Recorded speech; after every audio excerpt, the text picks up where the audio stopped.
The marketplace of Thesara Prime was always crowded.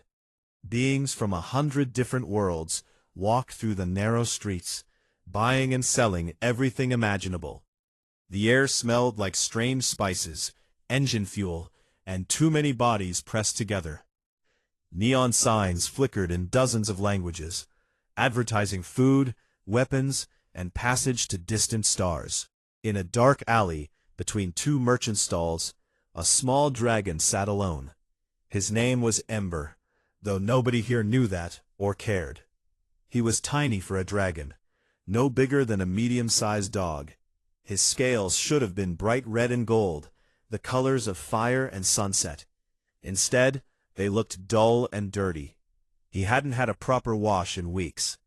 Ember clutched a small wooden toy in his claws. It was a carved spaceship, smoothed by countless hours of play.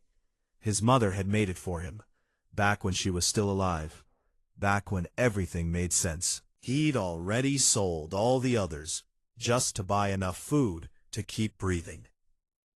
The young dragon's stomach hurt from hunger. It had been 2 days since he'd eaten anything more than scraps he found behind food stalls. His small body trembled, though whether from cold or fear or weakness, he couldn't tell anymore. Maybe all three.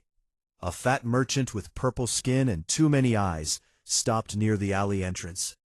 Ember had tried to sell to him before. The merchant looked down at the wooden spaceship in Ember's claws and snorted. 2 credits, the merchant said. That's my offer. Ember's translator chip, implanted behind his ear, turned the words into something he could understand. 2 credits wouldn't even buy a full meal, but he was so hungry. His claws tightened on the toy. This was the last piece of his mother he had left, the last proof that he'd once had a family who loved him. 3 credits, Ember whispered. His voice was small and rough. He'd been crying earlier, though he tried to hide it. The merchant waved one of his many hands dismissively. 2 or nothing, worm brat. Ember looked down at the spaceship. His mother's claws had carved every detail. He remembered sitting on her lap while she worked on it, humming a song from their homeworld, a place he barely remembered now. He was only 3 cycles old when his parents' ship had been destroyed. The crew had dumped him here and left. Nobody wanted to care for an orphan dragon. Dragons were dangerous, they said, even the young ones. I'll take it, Ember said quietly, handing over the toy. The merchant dropped 2 credit chips into his palm and walked away without another word. Ember stared at the chips, feeling emptiness spread through his chest. Every toy he sold felt like losing his parents all over again. He bought a protein bar from a nearby stall. It tasted like cardboard and chemicals, but his stomach stopped hurting quite so much. He saved the other credit chip. He'd need it tomorrow, and the day after, and the day after that, until he found some way to survive that didn't involve selling pieces of his heart. Ember retreated deeper into his alley as the day wore on. He'd made a small nest from discarded cloth and broken shipping containers. It wasn't warm or comfortable, but it was hidden. Other beings didn't bother him here. At night, when the marketplace quieted, he would curl up and try to remember his mother's voice. Sometimes he could. Most times he couldn't. As the twin suns began to set, casting orange light across the marketplace, Ember heard heavy footsteps approaching. He pressed himself against the wall, trying to be invisible. Most beings ignored him, but some thought a young dragon might be valuable. Dragon scales could be sold. Dragon claws had uses. He'd overheard merchants talking about it. A human stepped into the alley entrance. Ember had seen humans before. They ran many of the cargo ships that came through Thesara Prime. This one was tall and broad-shouldered, with dark hair touched with gray and a face marked by old scars. He wore the practical clothes of someone who worked on starships, all pockets and reinforced fabric. The human's eyes found Ember immediately. The dragon froze, unsure whether to run or stay still. His wings, still too small to actually fly, pressed tight against his back. "Hey there," the human said. His voice was low and careful, like he was trying not to scare Ember. "You okay, kid?" Ember didn't answer. He'd learned that most beings didn't really want answers. They asked questions because it made them feel better about walking away. But this human didn't walk away. He crouched down instead, moving slowly. He reached into one of his pockets and pulled out a wrapped ration bar. Not the cheap kind Ember had bought earlier, but the good kind that actually had flavor and nutrients. "You look hungry," the human said, holding out the bar. "This is extra. I don't need it." Ember stared at the offering. It could be a trick. Maybe the human wanted to catch him, sell him to someone who collected exotic creatures. But the hunger in his belly was so strong, and the human's eyes looked kind. Tired and sad, but kind. Slowly Ember reached out and took the ration bar. His claws fumbled with the wrapper. The human waited patiently while Ember opened it and took a bite. The food was so much better than what he'd been eating. His eyes watered, though he tried to stop them. "What's your name?" the human asked. "Ember," he whispered between bites. "I'm Jake," the human said. "Jake Morrison. Where are your parents, Ember?" The question made Ember's chest hurt worse than his empty stomach ever had. "Gone. Their ship. It broke. Everyone left me here." Jake's expression darkened. He looked angry, but not at Ember.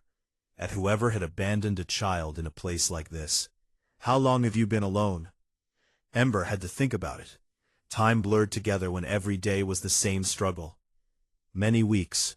I don't know exactly." "What have you been doing for food?" "I had toys," Ember said softly.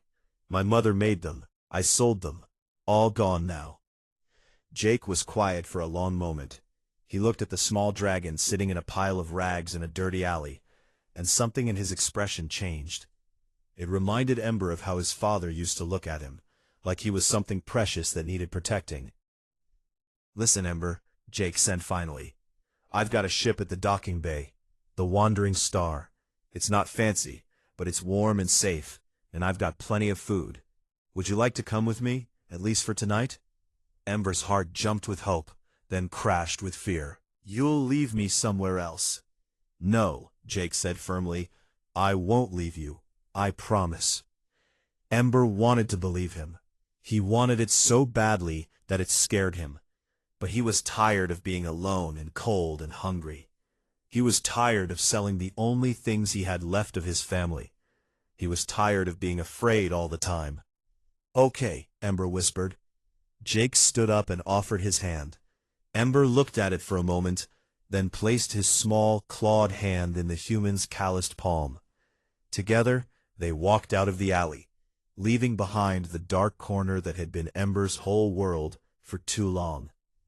As they moved through the marketplace toward the docking bays, Ember looked up at Jake and felt something he hadn't felt in a very long time. The Wandering Star wasn't beautiful. Jake led Ember through the docking bay, past sleek passenger ships and military vessels, until they reached a battered cargo freighter that had seen better days. The hull was patched in several places, and one of the engine pods showed scorch marks from some old accident. But to Ember, it looked like the most wonderful thing in the world. Jake pressed his hand to a scanner near the cargo ramp, and the door hissed open. "Welcome aboard," he said, gesturing for Ember to enter first. The little dragon climbed the ramp on all fours, his claws clicking against the metal. Inside, the ship smelled like engine oil, recycled air, and something cooking. That last smell made Ember's stomach growl, despite the ration bar he'd just eaten. "I've got stew on the heat unit," Jake said, noticing Ember's interest. "Nothing fancy, but it'll fill you up. Come on, I'll show you around first." The ship was larger inside than it looked from outside. Jake walked Ember through the cargo bay, pointing out the secured containers and explaining what he hauled. "Mostly supplies for frontier colonies," he said. "Sometimes medical equipment, sometimes building materials. Honest work, though it didn't pay much. They climbed the ladder to the main deck. Jake showed Ember the cockpit, with its pilot and co-pilot seats, both worn smooth from years of use. The control panels looked complicated, covered in buttons and screens showing star charts and engine readouts. Then came the small galley, where a pot of stew simmered, filling the air with rich smells. The bathroom was tiny but clean. Finally, Jake opened the door to his own quarters. "You can sleep here tonight," Jake said. "I'll take the co-pilot chair. Won't be the first time." Ember stared at the bed. It was a real bed, with blankets and a pillow. He hadn't slept in a real bed since his parents died. "I can sleep in the cargo bay," he said quietly. "I don't want to take your bed." Jake shook his head. "You're taking the bed, kid. End of discussion. Now come on, let's eat before that stew burns." They sat together in the galley at a small table. Jake ladled stew into 2 bowls. Ember ate slowly at first, then faster as he realized Jake wasn't going to take the food away. The stew had real meat and vegetables in it. It was the best meal Ember had eaten in longer than he could remember. He finished his bowl and looked at it sadly, wishing there was more, but too polite to ask. Jake smiled slightly and refilled the bowl without being asked. Growing dragons need to eat. Don't be shy. Ember ate 3 bowls before his stomach finally felt full and content. He could barely keep his eyes open by the time he finished. "All right, bedtime for you," Jake said, clearing the bowls. "We're lifting off in the morning. I've got a cargo run to the outer reaches. It's a 2-week trip, give or take. That work for you?" Ember nodded sleepily. He didn't care where they went, as long as he didn't have to be alone anymore.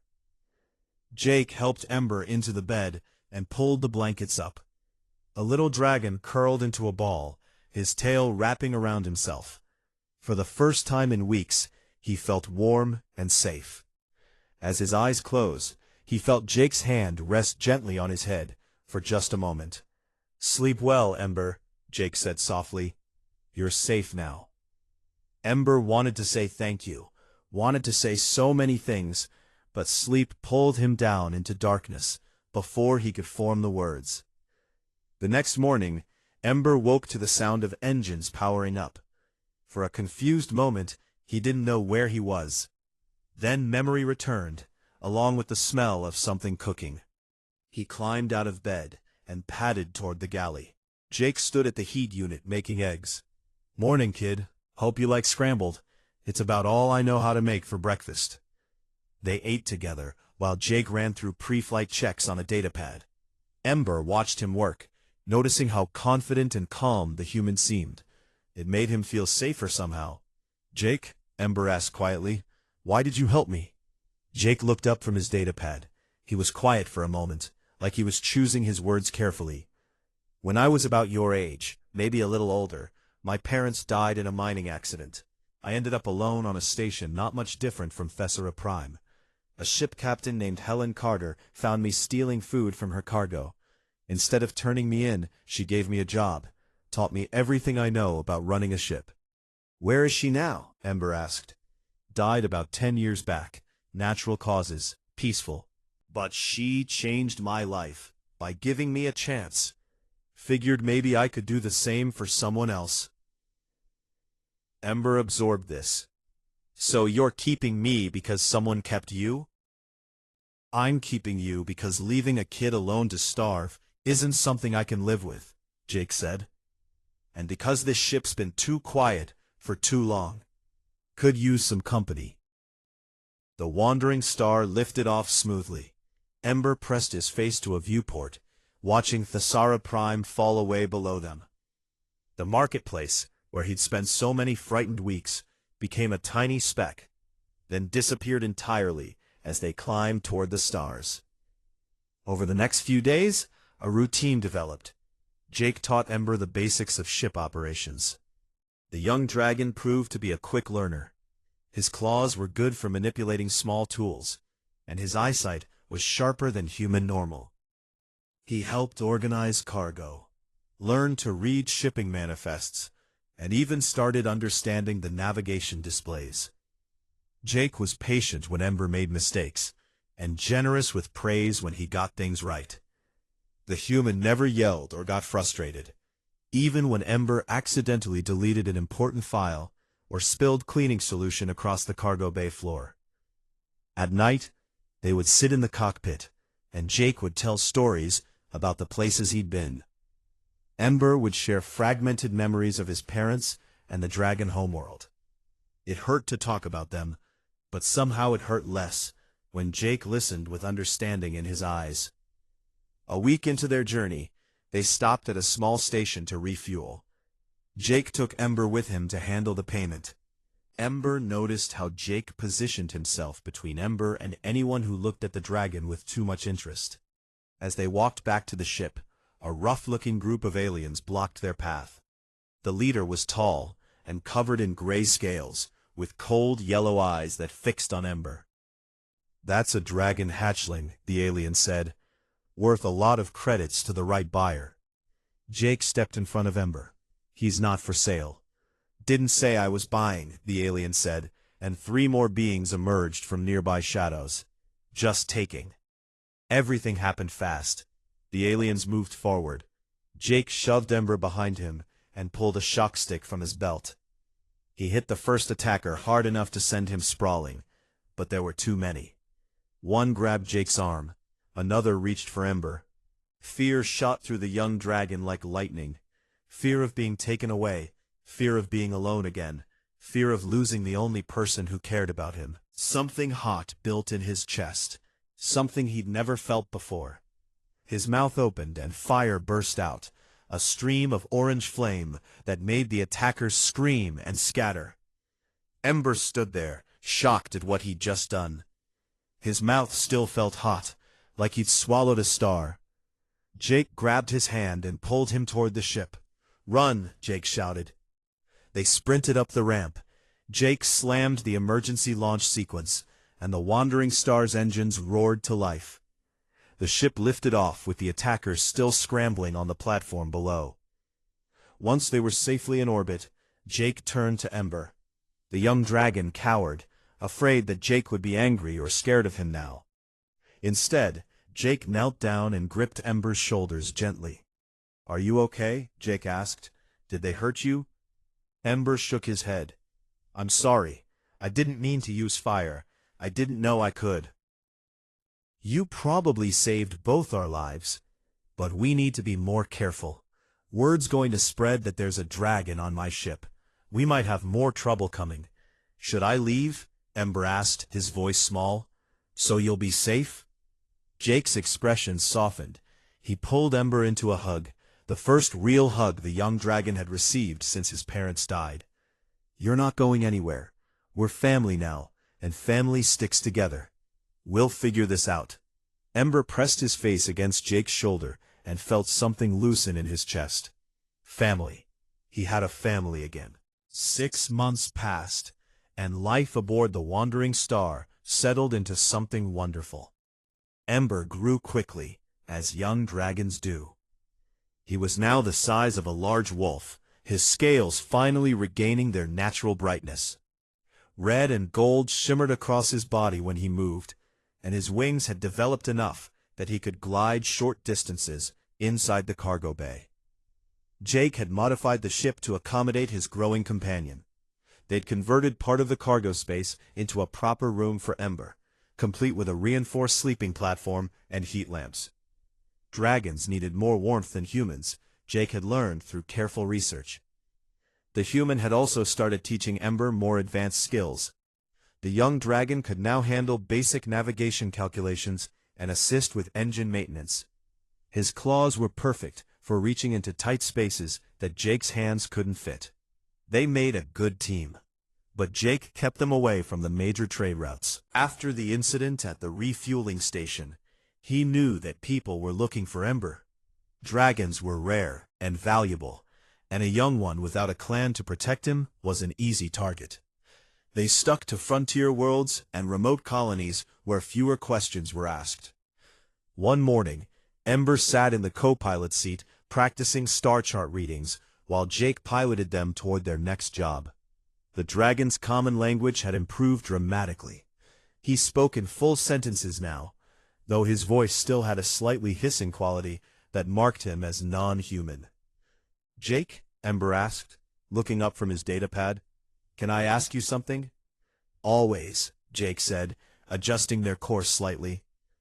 "Do you ever regret taking me in? I know I've made your life harder, more dangerous." Jake was quiet for a moment. Then he reached over and ruffled the scales on Ember's head, something that always made the young dragon's eyes close with pleasure. "Best decision I ever made, kid. Ship was just a place I worked before. Now, it's a home. That's because of you." Ember felt warmth spread through his chest that had nothing to do with his fire. "You're the best father anyone could have," he said softly. Jake's hand stilled. The word father hung in the air between them. They'd both carefully avoided it until now, dancing around the relationship without naming it. But hearing Ember say it out loud made it real in a way it hadn't been before. "You're a pretty great son," Jake said, his voice rough with emotion. "Even if you do shed scales all over my clean deck." Ember laughed, the sound like wind chimes. "You shed hair all over everything. I found one in my breakfast yesterday." "That's different. Hair is dignified. Scales are just messy." They bickered playfully until an incoming transmission interrupted them. Jake accepted it, and a woman's face appeared on the screen. She was human, probably in her 30s, with brown hair pulled back and intelligent eyes behind wire-rimmed glasses. "This is Dr. Claire Hayes," the woman said. "I'm responding to your posting about available cargo transport. Are you still looking for work?" "Depends on the cargo and the destination," Jake replied cautiously. "I need transportation to Research Station Vale, out near the nebula. I have scientific equipment and personal belongings. Nothing dangerous or illegal. The pay is standard rate plus a bonus for discretion." Jake exchanged a glance with Ember. They could use the credits, and the Vale Nebula was remote enough to be safe. "We can do that. When do you need to leave?" "As soon as possible. I can be at Station Outpost 7 within 6 hours. We'll meet you there." The transmission ended, and Jake started plotting a course. Ember felt a flutter of nervousness. They didn't usually take passengers, only cargo. Having someone else on the ship meant hiding what he was becoming less possible.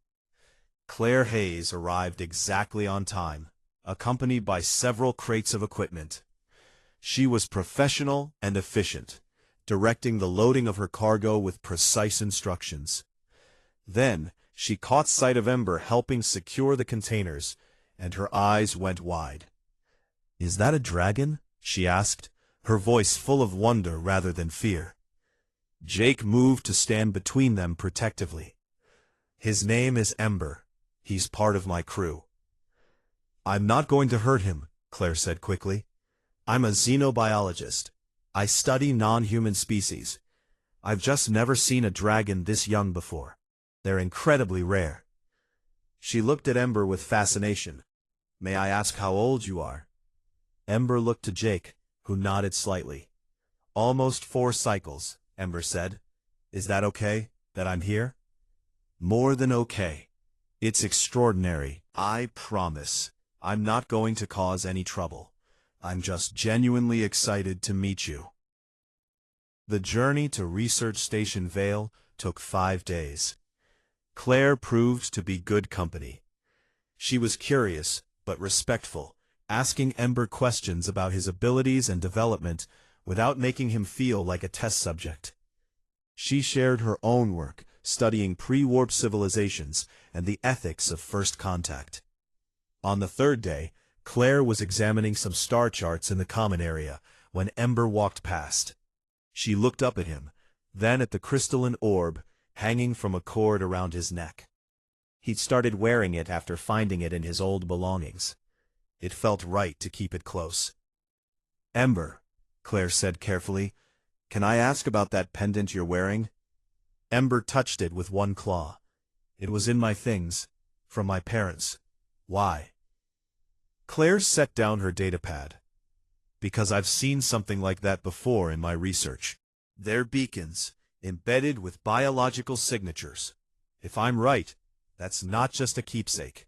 It's a royal marker. You might be from one of the great dragon houses. Jake, who'd been listening from the doorway, stepped into the room. What does that mean? It means Ember isn't just any dragon. He's likely a prince or high-born noble, and that marker could be used to find him if his family knew to look for it. Ember felt his world tilt. I have family? Other than Jake? Possibly, Claire said. The dragon houses maintain networks across many sectors. They protect their own fiercely. If they knew you were alive and alone, they'd have been searching for you. Jake sat down heavily. Should we try to contact them? That's not my decision to make, Claire said. But Ember deserves to know his heritage, to learn what it means to be a dragon, the skills and knowledge that his people could teach him. Ember looked between the two humans, confusion and fear warring in his chest. But I don't want to leave Jake. He's my family. No one's making you leave, Jake said firmly. But Claire's right, that you deserve to know where you come from, what you are. I can't teach you that. That night, Ember couldn't sleep. He lay on his platform, turning the crystal orb over in his claws. He'd been so focused on surviving, then on building a life with Jake, that he'd stopped thinking about his past.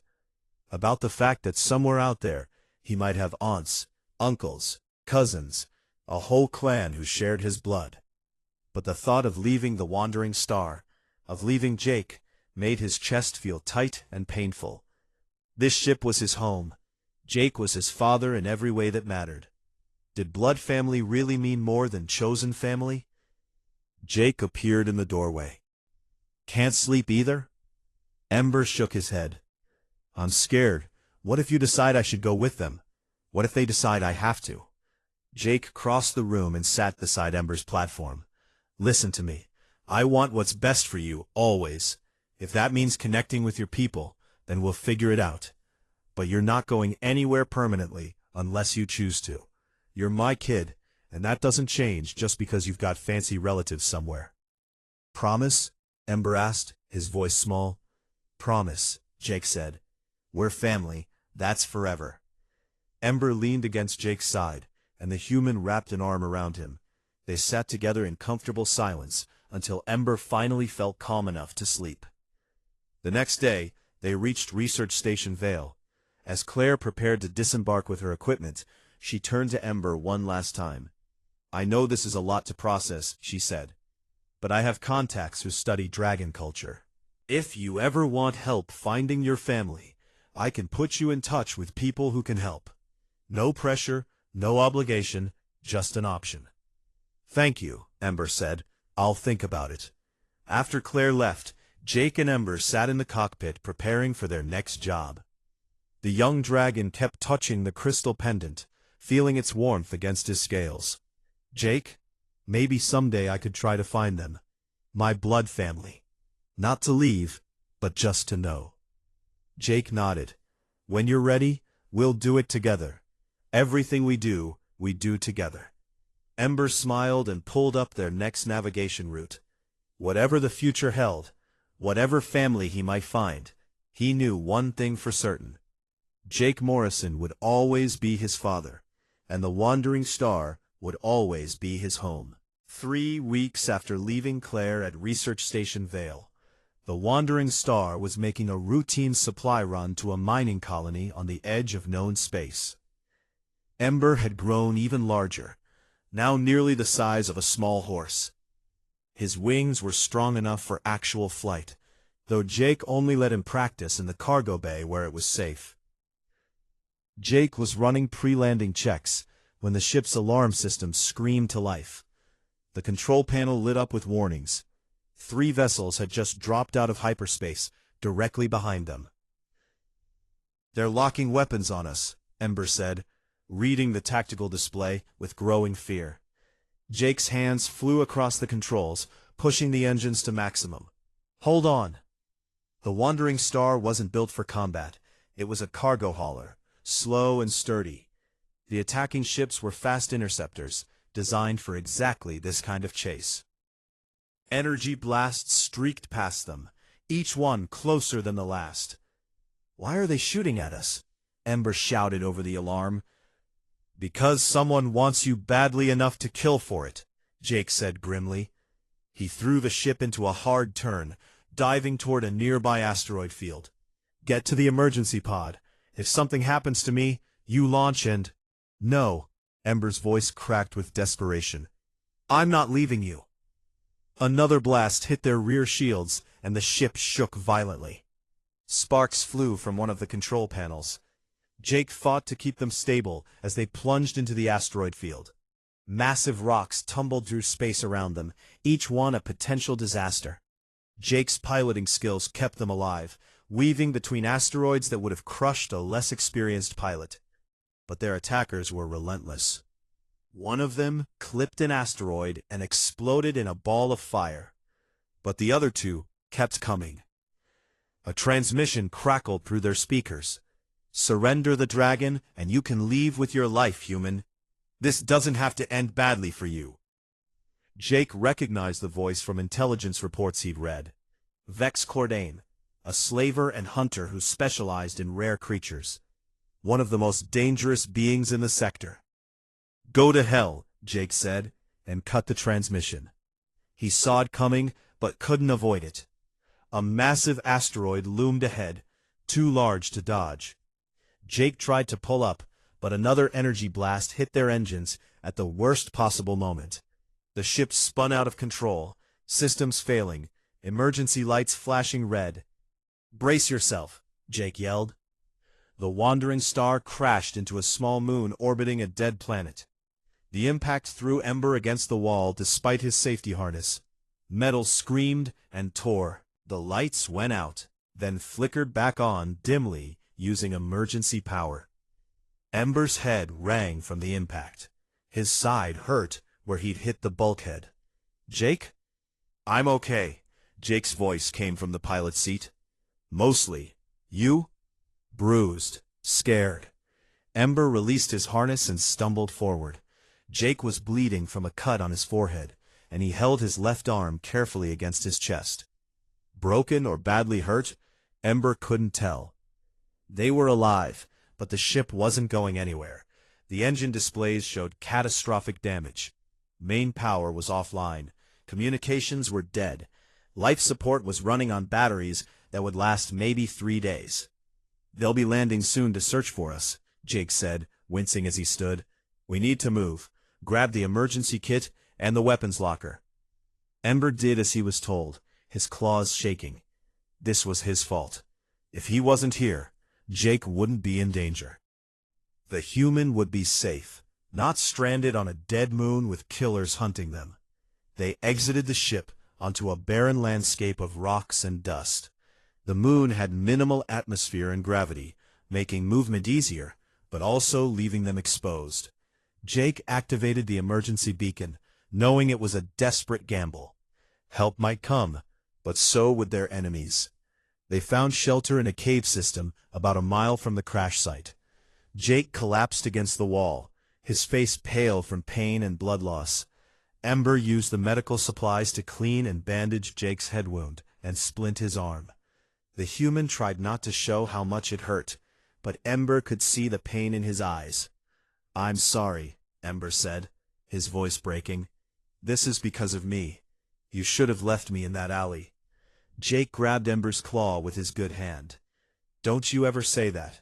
Not ever. You're my son, and I'd crash 100 ships before I'd give you up to scum like Vex Cordain." Before Ember could respond, they heard the sound of ships landing near the crash site. Through the cave entrance, they could see figures moving with weapons and scanning equipment. "They're going to find us," Ember whispered. Jake checked his pistol, making sure it was fully charged. "Then we make them regret it. Stay behind me, and if I say run, you run. Understand?" Ember wanted to argue, but the look in Jake's eyes stopped him. He nodded reluctantly.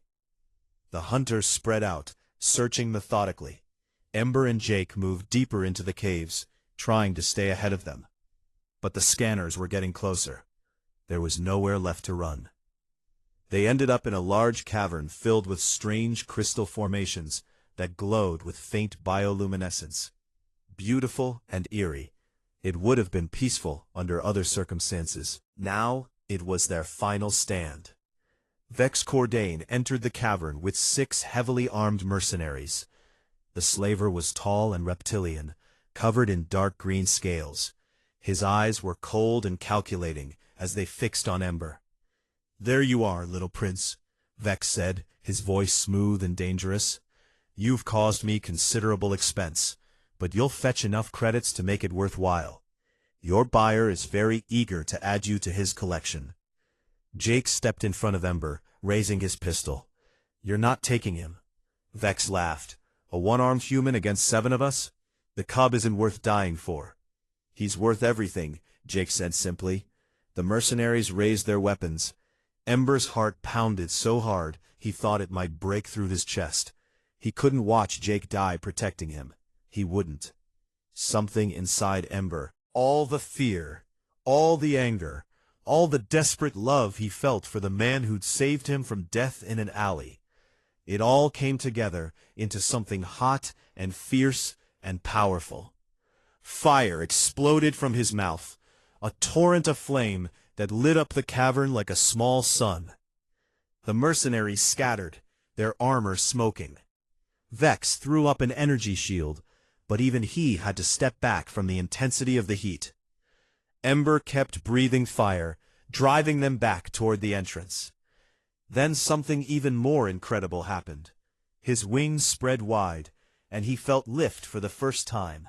Real lift.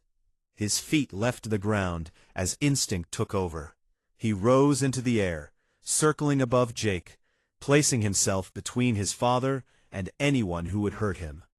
The crystal pendant around his neck blazed with light, so bright it was almost blinding. Ember didn't know it, but the surge of his power had activated the royal marker fully for the first time. It was broadcasting his location across the stars. Vex recovered from his shock and aimed a weapon at Ember. "Enough. You're valuable alive, but I can still sell you with a few injuries." The shot caught Ember in the wing. Pain lanced through him, and he fell from the air.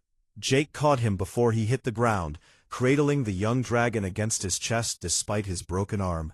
"It's okay, I've got you," Jake whispered. Vex moved forward, weapon still aimed. "Last chance, human. Give me the dragon, or I kill you and take him anyway." Jake looked up at Vex with absolute defiance. "Then you better make sure you kill me, because as long as I'm breathing, you don't touch my son." Vex's finger tightened on the trigger. Ember closed his eyes, unable to watch. This was the end. They'd fought, but it hadn't been enough. Then the entire cavern shook. A sound like thunder rolled through the air. Vex and his mercenaries looked up in confusion as shadows fell across the cavern entrance. Something massive landed outside. Then another. And another. Dragons. Real adult dragons, each one the size of a small building. They were magnificent, covered in scales of every color. Their eyes glowed with ancient power and barely contained fury.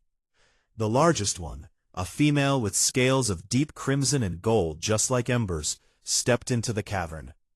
Her voice was like an avalanche. "Step away from the hatchling. Now." Vex Cordain, feared across 3 sectors, took one look at the dragon and ran. His mercenaries followed. They didn't make it far. The dragons captured them easily, like a cat catching mice. The crimson dragon approached Jake and Ember gently, making herself smaller somehow, despite her massive size.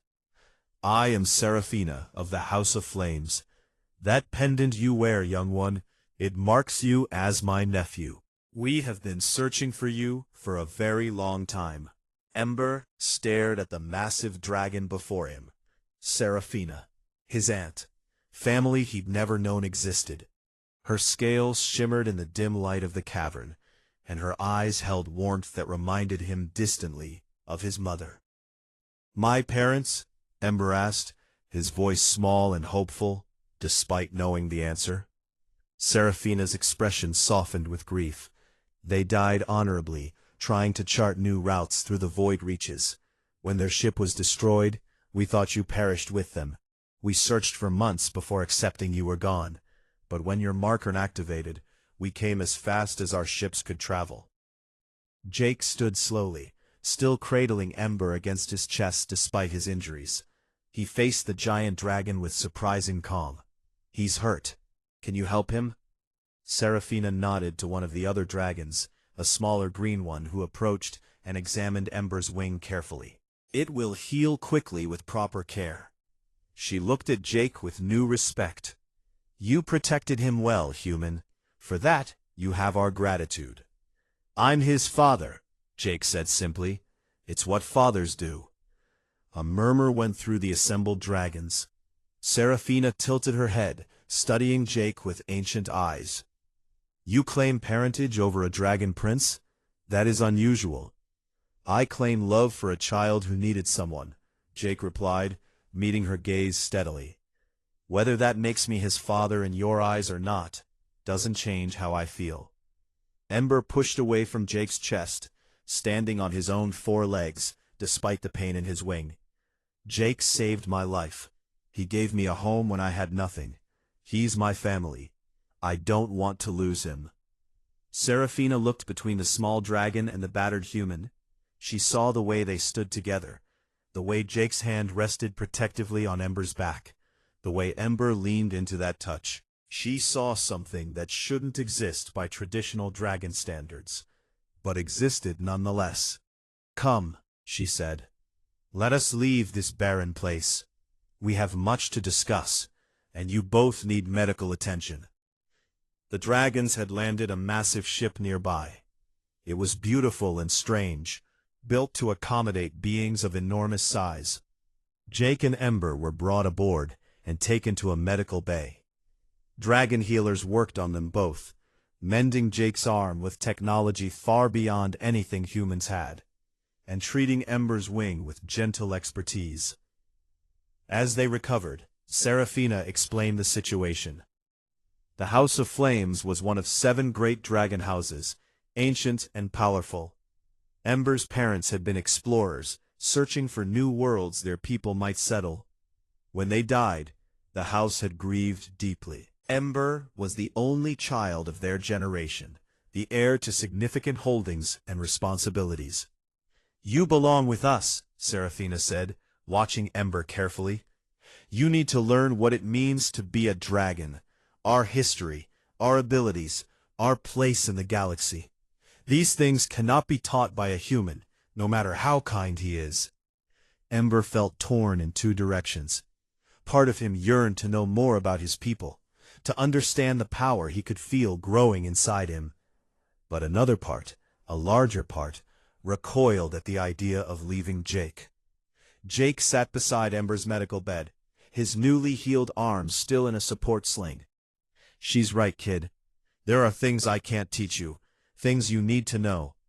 But I don't want to leave you, Ember said, his voice cracking. I know. Jake's eyes were bright with unshed tears. But you deserve to know where you come from, to be with your own kind. Seraphina watched this exchange with growing understanding. She had expected to find a hatchling damaged by abandonment, eager to return to dragon society. Instead, she found a child who had built a new family, one that transcended species. There may be another way, she said slowly. Ember, you are young yet, too young to take on the full responsibilities of your position. What if you spent time with us, learning our ways, but maintained your bond with this human? A few months each year with the house, learning what you need to know. The rest of your time with Jake, growing at your own pace. Ember's head snapped up. I could do that? Stay with both families? It is unprecedented, Seraphina admitted. But then, so is a dragon prince raised by a human. We seem to be in unprecedented times. She looked at Jake. Would this be acceptable to you? Jake wiped his eyes roughly. If it's what Ember wants, Then yes. I just want him to be happy and safe. Ember said immediately. I want that, Ember said immediately. I want to learn about being a dragon, but I want Jake to stay my father too. Is that allowed? Seraphina smiled, an expression that was almost terrifying on such a massive face. You are a prince of the House of Flames. If you say it is allowed, then it is allowed. Though I suspect this will cause quite a stir among the elders. Over the next few days, arrangements were made. The wandering star was recovered and brought aboard the dragon ship. Dragon engineers marveled at the old freighter, then proceeded to repair and upgrade it far beyond its original capabilities. New engines, better shields, upgraded life support systems. They even expanded the interior to better accommodate a growing dragon. Consider it thanks, Seraphina explained, for keeping our prince alive when we could not. Jake was welcomed as an honored guest of the house. The dragons treated him with respect and curiosity. Many had never spoken with a human before, and they found his perspective fascinating. He answered their questions patiently, explaining human culture and why he'd chosen to raise a dragon child. Ember began his education. Older dragons taught him their language, their history, and how to properly control his abilities. He learned that his fire was just the beginning. Dragons could manipulate energy in many ways, could fly between the stars using their own power once they were old enough, could live for thousands of years. But at night, he would return to the wandering star and curl up next to Jake, listening to the human read stories or just talking about their day. Those moments felt just as important as anything he learned from the elders. 2 weeks after the rescue, the dragon ship arrived at the Flamespire Reaches, the ancestral home of the House of Flames. It was a system of 3 planets orbiting a young star, each world covered in crystalline formations that refracted light into rainbows. Dragons flew through the air in great numbers, their scales flashing like jewels. Ember was introduced to the house formally. Hundreds of dragons gathered to see the lost prince who had survived against all odds. They celebrated his return with fire displays that lit up the sky. Ember performed his own small display, and the assembled dragons roared their approval.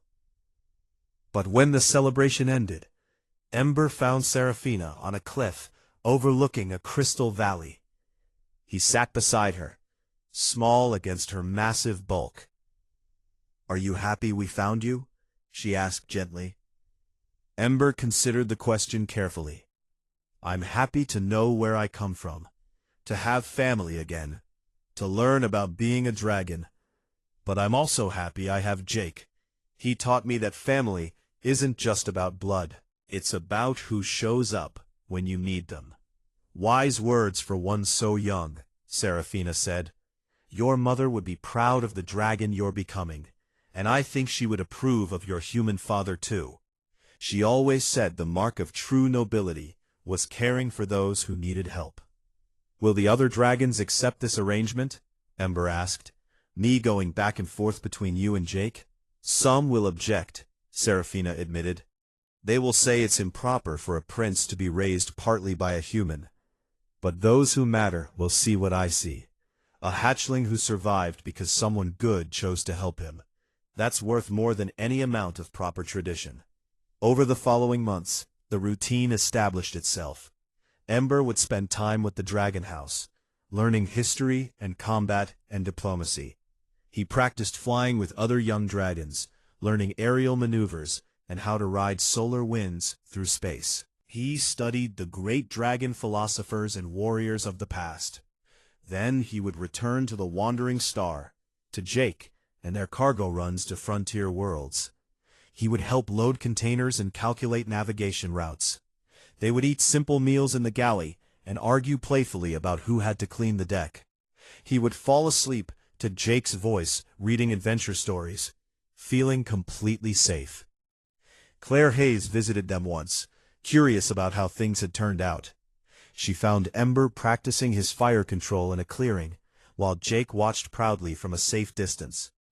You did it, Claire said to Jake. You helped him find his family without losing yours. He did the hard part, Jake replied. He figured out that you can have more than one family, that love isn't a limited resource. Ember bounded over, now large enough that his head reached Jake's shoulder when he stood on all fours. Claire, want to see what I learned? I can make fire shapes now, he demonstrated, creating a flaming bird that circled overhead before dispersing. Claire applauded, and Jake grinned with fatherly pride. As the sun set on that frontier world, Ember looked at the small group gathered there. His human father who'd saved him from starvation and loneliness. His dragon aunts who'd welcomed him into a house that was his by blood. The friend who'd helped them understand they didn't have to choose between families. He thought about the small dragon who'd once sat in an alley, selling his last toy for a few credits. That dragon had been so alone, so afraid, so certain that he would die forgotten in the darkness. Now he stood surrounded by people who loved him. He had 2 homes, 2 families, and a future bright with possibility. He had learned to fly, to fight, to trust, to love. And it had all started because one human, with a scarred face and a kind heart, had looked at a desperate child and said, "You're not alone anymore." Ember would never forget that moment. It had changed everything. It had saved his life in ways that went beyond simply not starving. It had taught him what family truly meant. The wandering star lifted off that evening, heading for their next destination. Ember sat in the co-pilot seat, reading star charts, while Jake hummed an old Earth song. The crystal pendant around his neck glowed softly, connecting him to his dragon heritage. But it was the hand Jake rested on his shoulder that reminded him of what really mattered. He was Ember of the House of Flames. He was a dragon prince with a destiny among his people. But more importantly, more fundamentally, he was the son of Jake Morrison, the human who'd given him everything when he had nothing. And that was the identity he would carry forward into whatever future awaited him among the stars.